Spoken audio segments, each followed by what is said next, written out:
Welcome to Team 3's presentation on Unit 4, Promotion and Campaign Implementation. This presentation is brought to you by Kat from Winnipeg, Chris from Clarenville, and myself, Brittany from Bolton. For those of you on Twitter and Instagram, please feel free to reach out to us using the hashtag #CatBrittChris and/or at our social media handles provided here. Of course, the primary way to connect with us is through Moodle and the discussion forum, but since our unit covers channels to connect with consumers, we thought it would be fun to test out another channel and take the conversation to social media.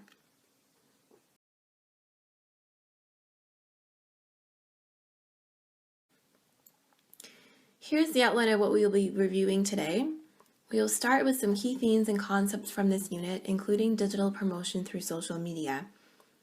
Then we will review 3 case studies of tourism campaigns. Kat will discuss a traditional campaign that I think most of us are familiar with, Travel Manitoba's Canada's Heart Beats. Then I will review a more recent and innovative campaign from Prom Peru called Suitcases of Peru. And Chris will review an older campaign that we think is still very relevant and innovative today called The Best Job in the World from Tourism Queensland. All 3 of these campaigns, we just like to point out, are still presently being used today. After this, we will compare and contrast the different ways these campaigns use the promotional mix and marketing channels. Then we will move on to review projections for the future of tourism promotion. Where do we go from here? I think we are all familiar with the marketing mix at this point, or the 8 Ps that include product, price, place, promotion, packaging, programming, people, and partnership. As we know, this unit focuses mainly on the promotional mix, which are the approaches used by tourism marketers to promote their services. As per Morgan's notes on this unit, this includes advertising, public relations, personal selling, sales promotion, and direct marketing. Morgan has provided a great summary of what each element of the promotional mix covers in the unit notes, so we did not think it was necessary to summarize them again here, but I would just like to add a quote from Morrison. Morrison says, "Promotion usually represents the largest percentage of the marketing budget, and it involves the greatest use of outside advisors and professionals. As such, promotion must be planned in considerable detail with great emphasis on costs, responsibility, and timing." So promotion is a very important aspect of the marketing strategy. A recent article from Destination Think argues that the experience that a destination delivers can be its most meaningful promotional tool. Destination marketers can no longer assume that promotion through advertising is the best investment of their resources. Instead, destinations should consider shifting their marketing mix towards product because improving the visitor experience is the most effective way to supercharge positive word of mouth. The images here show the Game of Thrones trip itinerary from Tourism Ireland's website, as well as Ontario Tourism's Group of 7 Discovery Routes. These are both examples of products that the DMOs have created to promote tourism. We definitely agree with this idea from Destination Think, but would also like to add that another significant aspect of promotion and campaign implementation is the people that work at destination and that are in direct contact with visitors, so partnerships are important. Tourism marketers need to educate their partners and keep them up to date on marketing activities so they can train their staff and provide the expected visitor experience. Therefore, we suggest that tourism marketers should focus on both products and partnerships, as they are equally important in developing the experience, which is the most meaningful promotional tool. Another key concept from this unit are the channels tourism marketers use to communicate to consumers to offer information and book services. Morgan has categorized the channels into 3 types: trade, media, and consumer, as you will see in the unit notes. Another way to categorize channels is shown here in this graphic from the Ontario Tourism Marketing Partnership Corporation. They use a paid, earned, and owned category approach to maximize integration and efficiency. The paid advertising channels include both traditional channels like travel trade shows and magazines, as well as digital channels such as social media and search engines. Their own channels include their social media accounts, website, and their mobile app, and the earned channels are created for media relations and social media interaction. This is the content that develops by the media and naturally on social media that is not directly communicated by their brand. I like how they color-coded the different channels here and just want to point out that social media is the only channel that overlaps all three categories of paid, earned, and owned. Chris will now speak more about social media channels. Thank you, Brittany. Digital and social media allows customers to interact directly in real time with tourism stakeholders, creating an increased sense of loyalty. Parker and I will talk about social media as online application, platforms, and media, which facilitates interaction, collaboration, and sharing of content, allowing individuals to distribute their own content and to promote and communicate their products or services to a much larger community. Spending on digital media advertising was expected to reach $62 billion last year. And an article published on LinkedIn last year titled 6 Creative Ways to Use Instagram for Tourism Marketing suggests that tourism marketers need to add the location to their Instagram images, as according to Social Media Today, 48% of users rely on Instagram to find new travel destinations and 35% use it to discover a new place. Many national DMOs have started their own YouTube channels, and as of 2015, the Croatian National Tourist Board joined YouTube in 2005, and their 97 videos have over 5 million views.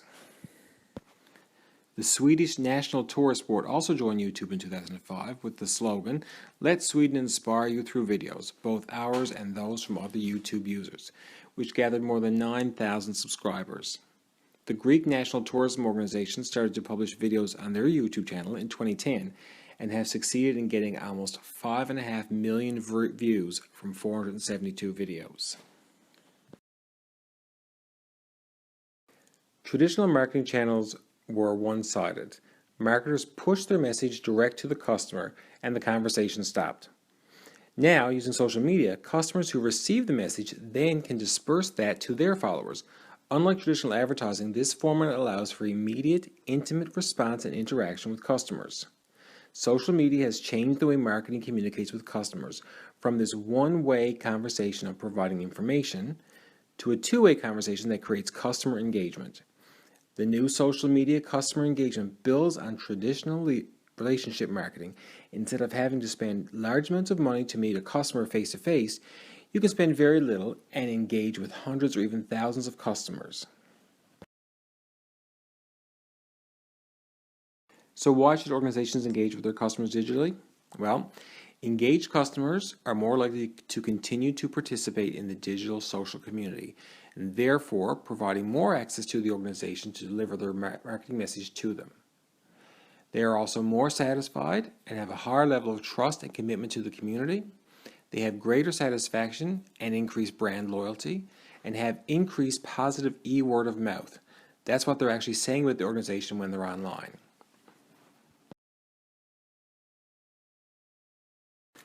Now I'll give you a personal example of how a company's digital engagement has made me more loyal to the brand.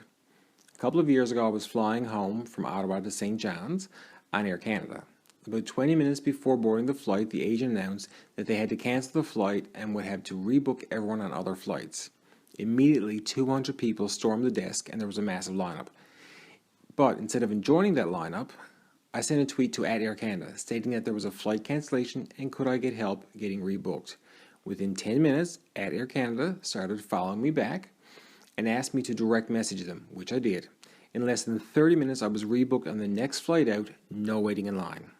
And as a side note, all this was done from the bar while other 200 suckers waited in line. @Air Canada never stopped following me, so ever since that, whenever I have an issue, I send them a direct message on Twitter and it's dealt with. This connection makes me feel like we're friends and not just company and customer.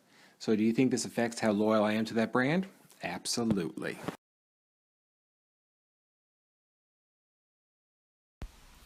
Hi everybody, it's Kat here in Winnipeg, and for this section of our presentation, I'm going to be talking about the destination marketing organization known as Travel Manitoba, and in particular, the major rebranding that took place in 2014 and the subsequent campaigns affiliated with that rebranding. In the interest of time, I'm going to be talking more about the videos that were created. So When 2012 came along, Travel Manitoba recognized that they needed to do something. They needed to do a major rebranding. Up until that point, the previous 3 years, they'd been using a slogan called It's Manitoba Time. So after a lot of research and consultation with stakeholders, at the end of 2013, Travel Manitoba introduced a new slogan to the media and the tourism industry entitled Canada's Heart Beats. This initial rebranding cost $2.4 million, and it included 4 videos. Now, these are running on our slides now, and they also are included in our references if you'd like to view later at your leisure. So one of the videos is about Winnipeg culture and arts. Another video is about Churchill polar bears and beluga whales. Another video is fishing in Manitoba. And the final one is the Northern Lights and polar bears in Churchill. On April 14th, 2014, Travel Manitoba's new brand officially kicked off. And this was promoted in a variety of ways, including local television, online advertising, in-flight advertising on Air Canada, so the seat back screens. There was a multi-page insert in both Air Canada's En Route magazine and WestJet's Up magazine. There was print ads in the Globe and Mail, and there was also a station domination campaign at the light rapid transit stations in Calgary.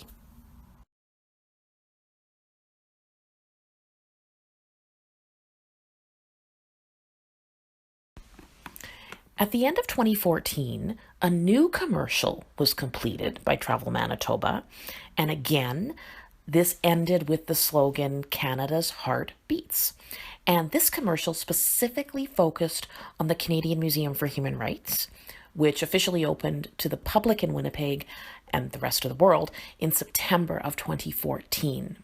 Now, this video is on the slide, and once again, you can view it with audio when time permits, and it's in our references as well. This particular video was promoted via television, and again with Air Canada on their seat back screens in the spring of 2015. And this is where I do my personal word of mouth promotion for the CMHR and invite everyone to come and see the Canadian Museum for Human Rights when you are in Winnipeg. The first Wednesday of every month, admission is free in the evenings, so keep that in mind if you'd like to save some pennies. And even if you do pay, I feel it's well worth it. And actually, you can't really see everything in one evening. I've been at least 10 times over the past few years, and I still haven't really seen it all. So again, that's my personal promotion to come see the Canadian Museum for Human Rights. In 2014-2015, Travel Manitoba also entered into a partnership with Canadian Geographic magazine, and they developed a major marketing campaign. The entire issue of Canadian Geographic in May of 2015 was all about Manitoba and the tourism opportunities visitors could take part in. And again, you can see the image of that particular Canadian Geographic issue on this slide.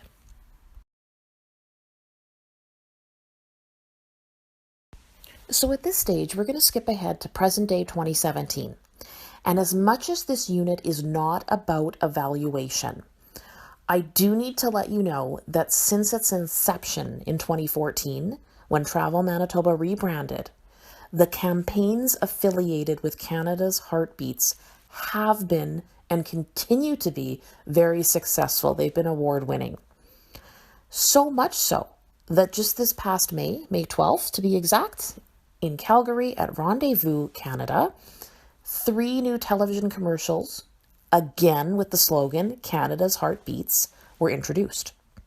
So the 3 videos include summer polar bear viewing in Churchill, Winnipeg as a winter city, and Northern Lights viewing in Churchill.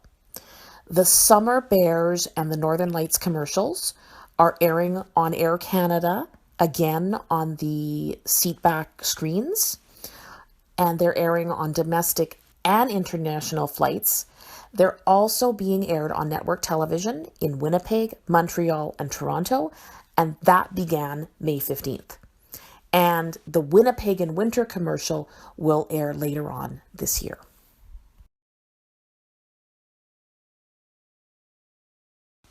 So now we're going to talk about a consumer channel known as the Visitor Information Center, and this was something that Morgan touched on very briefly in her presentation. So Team 3, why are you even bringing this up? Well, this unit we are indeed talking about promotion of campaigns, and the role of a Visitor Information Center is indeed to promote the tourism area and campaigns directly to the consumer. On October 15th, 2016, Travel Manitoba opened a brand new Visitor Information Center. Now, prior to this, there was a Visitor Information Center at the Forks, but it was in a very low traffic area and not many people could find it. As I did work at the Forks, at the front desk, if I was ever up there and guests were inquiring about finding the Visitor Information Center, I will say I am very good at telling people where to go, and that sounds bad. I am very good at giving directions. Let's rephrase that. Yet people would still come back not being able to find this Visitor Information Center. So it just got to the point where our bellman would automatically take guests there if they asked. Now, as the Forks is Winnipeg's #1 tourist destination, the new location is ideal. It's in a very high traffic area. I will say, as much as I've got a picture there, it doesn't quite do justice to the location, but suffice to say that over a 20-week period from November to March, the number of visitors to this new Visitor Information Center at the Forks increased by 10,000 from 2015. This Visitor Information Center is now very technology friendly, and it's got a few neat items that are interactive. There's a green screen, which I've actually tried myself, and you can place yourself at some of Manitoba's most iconic attractions and destinations, and then you receive a photo by email or text, and that's complimentary. There's also an interactive touchscreen, and it allows visitors to select different tourism attractions they want to see, and they can customize a trip, and it's emailed to them or printed out in a PDF format. There's also a large screen TV monitor that's on the exterior of the building, and it plays Travel Manitoba promotional videos. Now, the screen is set off by motion detectors. So, just as a personal anecdote, when I would walk in at the Forks, I'd have to pass by Travel Manitoba anytime I walked to work. So if anybody was watching me between 7 and 7:30 in the mornings, they would get some entertainment, because as much as I knew that video screen was there, I tell you, I jumped a mile high every time. It's very loud, but it's very effective, because I do see people stopping and watching and viewing that. So again, our team really wants to drive home the point that in promotions, we don't want to lose sight of just how important interactions with people are. And again, the Visitor Information Center is where those interactions can take place.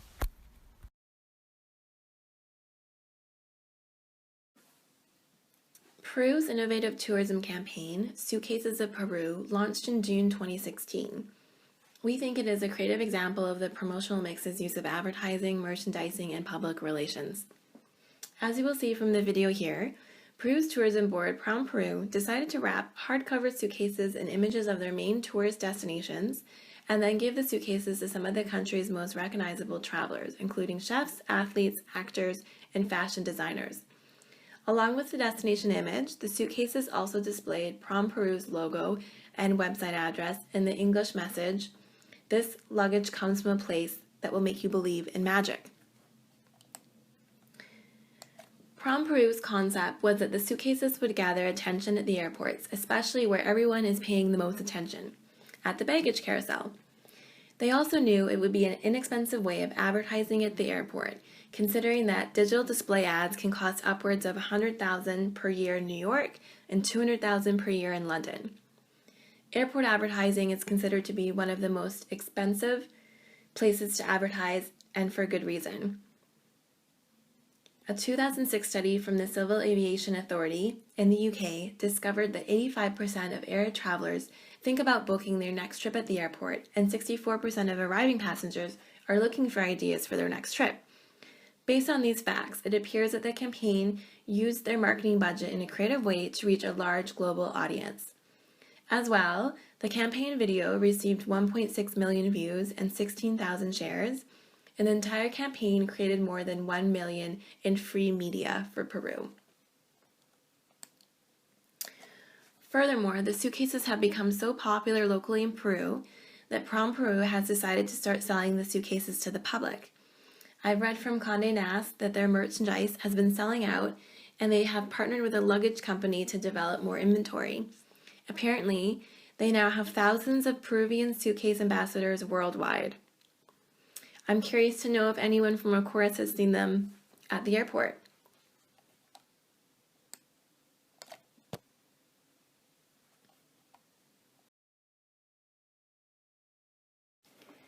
Media channels were achieved by using celebrity influencers and other well-known public figures to promote the destination. Here are some of the people that Prom Peru gave their suitcases to. The images show the name of the celebrity, how many trips they take a year, and their profession. The choice to give suitcases to these celebrities and other public figures created public relation attention through social media, television, and print publications in Peru. Prom Peru also held an event that gathered a lot of media attention.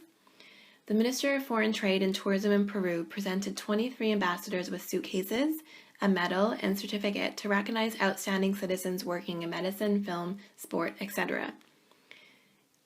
As you can see here, this is a clip from the media attention that the event gathered, but everything was in Spanish, so it was a little difficult for me to translate it.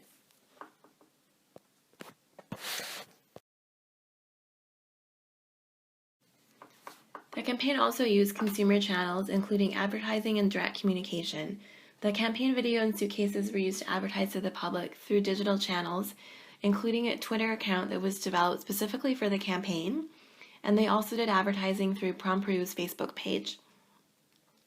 The suitcases themselves are actually a direct marketing tool because they were given directly to the celebrities and other public figures to use, and now they are being sold directly to the public. So we think it was very clever that they have created a demand for their direct marketing products. Although I could not find out where to buy the suitcases or how much they are actually selling for. Also, since the suitcases are used as a mobile advertisement, they go wherever the traveler goes to promote Peru. So the Peruvians using the luggage automatically become advocates for Peru and can discuss the destination directly with any interested passerby, and this creates an opportunity for personal selling. The suitcases also provide an opportunity to directly advertise to airport passengers while waiting and looking for their luggage on the luggage carousel.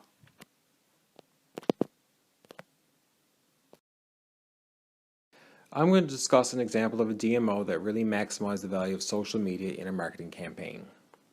It's the Best Job in the World campaign by Tourism Queensland from Australia in 2009. I bet most, if not all of you, have heard of it, since the campaign was ranked 8th out of the top 50 public relations stunts of all time. International visitation to Australia had stagnated, with less than 1% growth in 2006 and 2% in 2007. And in Queensland specifically, international visitation was declining, so Tourism Queensland decided that they needed to increase international awareness before they could engage in any specific product promotion. They needed to create a strong campaign with massive reach, but they only had a $1 million budget. The plan was to create a job that sounded too good to be true. Anyone from anywhere in the world could apply. The job was the island's caretaker role, living on the islands of the Great Barrier Reef and reporting back to the world. With a target audience of global experience seekers, the idea was born from the concepts of experiential tourism, that you don't truly experience something unless you are totally immersed in it. They initiated a very simple communication strategy, which involved placing classified ads, job listings, and small banner ads in strategic locations, which directed people to a central URL, islandreefjob.com. People from anywhere in the world could submit via YouTube a 1-minute video of themselves applying for the best job in the world. Tourism Queensland deployed their strategy in a multi-step campaign that created competition between countries and applicants with frequent points of interest to generate buzz. The results? On the first day, the website islandreefjob.com received over 4 million hits per hour, over 7.5 million website visits viewing nearly 52 million pages, more than 34,000 one-minute video applications coming from 201 countries. The estimated global news media coverage is valued at over 110 million US dollars. A Google blog search generates approximately 230,000 best job in the world blogs. The showcase video has been viewed almost 300,000 times on YouTube and is ranked number 22 of the most viewed videos of all time. As for user-generated content, there are 578 hours of content on YouTube from applicants and 3,585 pictures on Flickr. With all this, it's absolutely impossible to quantify all the social media accurately. However, imagine the massive amount of user content that was generated as each applicant campaigned to be awarded the position. The endless amount of YouTube videos, blogs, Twitter, Instagram, and Facebook posts, and then the shares and likes beyond that, it's mind-boggling.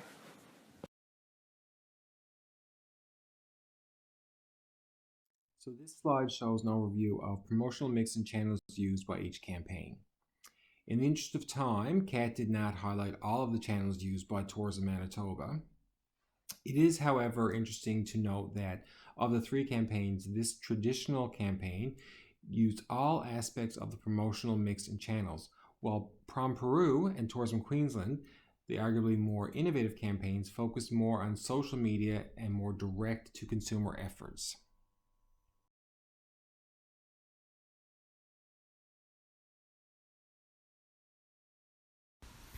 One of our readings in this unit discussed the concept of smart tourism. Smart tourism destinations are defined as an innovative tourist destination built on an infrastructure of state-of-the-art technology guaranteeing the sustainable development of tourist areas, accessible to everyone, which facilitates the visitor's interaction with and integration into his or her surroundings. In other words, as technology is ever present and ever growing in our world, tourism as an industry must also keep up with technology to be successful. Case in point is the shift in tourism marketing that uses digital and social media at an increasing level to promote their products and services. The argument is that by incorporating the use of technology, smart tourism is an incredibly promising scenario that results in more personalized and therefore more relevant tourism experiences. If we look back at the example I gave of the Travel Manitoba Visitor Information Center at the Forks in Winnipeg, it has evolved with brand new technology. Well, it was brand new as of 2016. Examples of smart tourism initiatives from our readings include Barcelona, where they offer travelers interactive bus shelters that provide tourism information, bus arrival times, and USB ports for charging mobile devices. In Amsterdam, beacons are used to let tourist signs translate themselves into different languages. And in Seoul, South Korea, Wi-Fi is provided free of charge, as well as smartphones to tourists.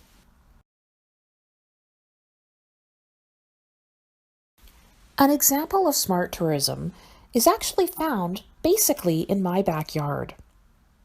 Upper Fort Garry is a brand new provincial park right in the middle of downtown Winnipeg and just 2 blocks away from my apartment. It's free to the public. Upper Fort Garry was originally constructed at this site by the Hudson's Bay Company in 1835. And if you'll indulge me for a moment, I'll give you a little bit of Manitoba history. Louis Riel actually established a provisional government inside its walls in 1869, which led to the formal establishment of Manitoba as a province in 1870.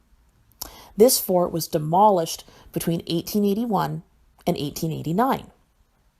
Around 2007, a group known as the Friends of Upper Fort Garry got together and raised funds to establish this park. Prior to this park, it was a curling club and a gravel parking lot. So, an app using GPS technology was created to allow visitors to receive information, including historic images, on their smartphones that show you the historical relevance of spots where you are standing throughout the park.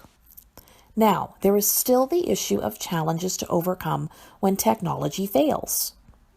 One of the pictures on this slide shows you, it's brown, it's a picture of a bison. And this is actually a giant LED wall that runs the length of the park, and it projects light shows throughout the day and evening. Well, it has yet to function properly. From a personal perspective, I would rather have someone tour me around and explain the sites instead of having to read about it on my phone. So I will leave you with this question as food for thought. What happens if you are at this park and you can't download the app?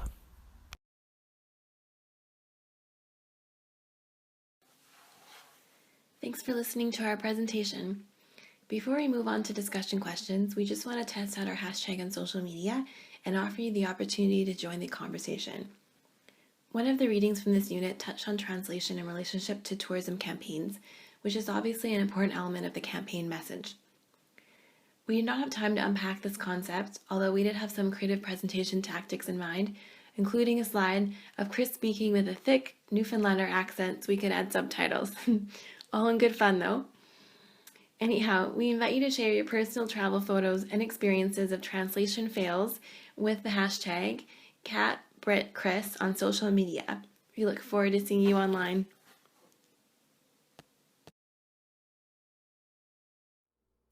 Here are our questions for discussion. Number 1, identify an innovative campaign. What elements of the promotional mix and/or channels did they use to make it unique? Number 2, many organizations do not value social media expertise. In fact, a lot of places simply select the youngest person in the building, and that person becomes a social media expert. How would you convince an organization of the value of a designated social media employee? Number 3, although digital media is great for the promotion of a destination, in your opinion, does technology take away from the visitor experience? We look forward to reading your responses on Moodle.